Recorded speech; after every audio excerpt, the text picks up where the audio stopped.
This channel does not promote any violent, harmful, or illegal activities. All content provided by this channel is meant for an educational purpose only. Uttarbanga কার্যত বিধ্বস্ত এবং বাংলায় প্লাবন নিয়ে ফের একবার ডিভিসিকেই তোপ দিলেন মুখ্যমন্ত্রী। ড্যামের কার্যকারিতা নিয়েই প্রশ্ন তুলেছেন মুখ্যমন্ত্রী মমতা বন্দ্যোপাধ্যায়। আমি কতটা রাজ্যের আমরা জল সামলাবো? বিহারে বৃষ্টি হলে জল চলে আসছে ফরাক্কা দিয়ে, ইউপিতে বৃষ্টি হলে ফরাক্কা দিয়ে জল চলে আসছে গঙ্গায়, গঙ্গা টুবু হয়ে যাচ্ছে। আমাদের জলটা যাবে কোথায়? এখানে জল বৃষ্টি বেশি হলে। তারপরে ধরুন ডিবিসি তো ইচ্ছে মতো জল ছাড়ছে, পুরোটা নিজেদের খালি করে দিয়ে নিজেদের বাঁচাচ্ছে, ঝাড়খণ্ডকে বাঁচাচ্ছে। ঝাড়খণ্ড বাঁচুক আমি চাই, কিন্তু তোমরা সিলট্রেশন করছো না কেন? ডিসিলট্রেশন করছো না কেন? আজকে 20 বছর ধরে বলতে বলতে মুখ ব্যথা হয়ে গেছে। মাইথন, ডিভিসি, পাঞ্চেত কোনো জল ভরবার ক্যাপাসিটি নেই। তাহলে রাখার দরকার কি? ড্যাম না থাকলে ভালো হতো। তাহলে জলটা ন্যাচারাল কোর্সে আসতো, ন্যাচারাল কোর্সে বেরিয়ে যেত, সবাই সমানভাবে ভাগাভাগি করতে পারত। টোটাল আমরা ফেস করছি, দক্ষিণবঙ্গ ফেস করছে ডিভিসি, পাঞ্চেত, মাইথন।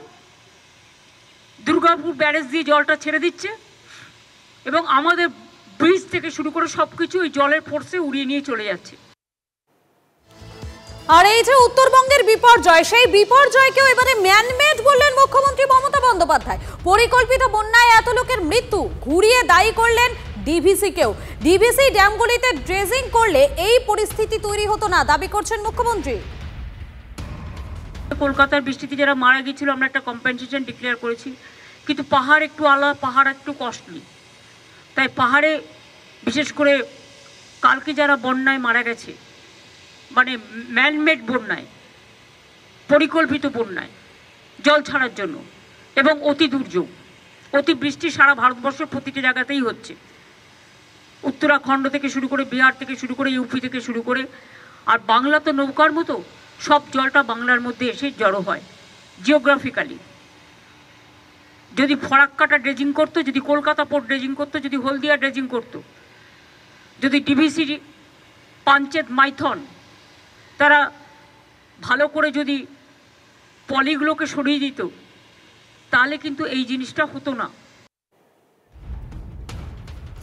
আপনারা শুনলেন রাজ্যের মুখ্যমন্ত্রী মমতা বন্দ্যোপাধ্যায়, তিনি কি বললেন, তিনি কি বক্তব্য রাখলেন। উত্তরবঙ্গে যাওয়ার আগেই তিনি উত্তরবঙ্গের এই বিপর্যয়কে ম্যানমেড বললেন মুখ্যমন্ত্রী।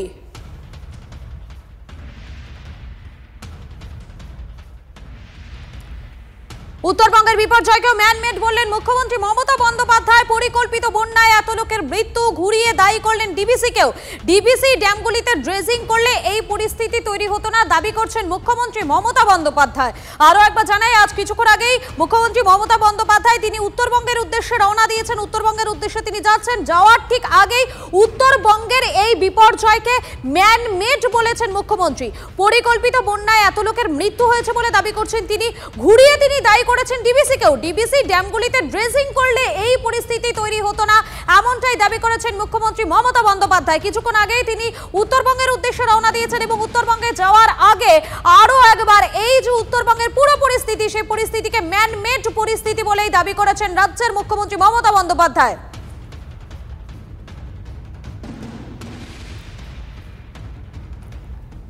বিজেপি নেতা রাহুল সিনহা রয়েছেন আমাদের সঙ্গে, আপনাকে স্বাগত টিভি9 বাংলায়। উত্তরবঙ্গের এই বিপর্যয়কে মুখ্যমন্ত্রী মমতা বন্দ্যোপাধ্যায় তিনি ম্যানমেড বলেছেন, এর পাশাপাশি তিনি ঘুরিয়ে দায়ী করেছেন ডিভিসিকেও। তিনি বলছেন ডিভিসি যদি ড্যামগুলিতে ড্রেজিং করতো তাহলে এই ধরনের নাকি পরিস্থিতি তৈরি হতো না, এমনটাই দাবি মুখ্যমন্ত্রী। দেখুন, সারা বছর 14 বছর ঘুমিয়ে রইল। 14 বছর ধরে একই গান, একই ডিভিসি, একই গান, একই ম্যানমেড বলে যাচ্ছে। কোন একটা নতুন কোনো বক্তব্য শুনতে পারলাম না। আসল বিষয় হচ্ছে যে সংস্কারের কোনো চেষ্টাই তো করেন। খালগুলো সংস্কার হয়নি, নদী সংস্কারের কোনো উদ্যোগ এই সরকার নেয়নি।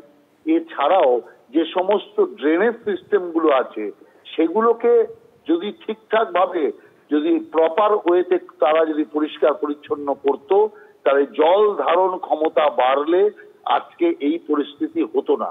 কিন্তু মমতা ব্যানার্জির সরকার, এই সরকার কোনোভাবেই জনগণের জনকল্যাণে কোনো কাজ করবে না। কারণ বলতে গেলে বলবে টাকা নেই। টাকা কোথায় আছে? দান ছত্র করে বিলিয়ে দেওয়ার টাকা আছে, অথচ এই সমস্ত যে কাজগুলো আছে সেগুলো করার টাকা নেই। যার জন্য এই বন্যা ম্যানমেড বন্যা ঠিকই, মমতা ব্যানার্জির তৈরি করা বন্যা, এ বন্যা অন্য কারো নয়। আর ডিবিসির মধ্যে উত্তরবঙ্গ আসছে শুনে হাসি পাচ্ছে, অর্থাৎ ওনাকে এখন একটু এই ব্যাপারে লেখাপড়া করা দরকার, ভূগোলটা ভালো করে জানা দরকার, তাহলে সব ঠিকঠাক বলতে পারবে। ধন্যবাদ আপনাকে।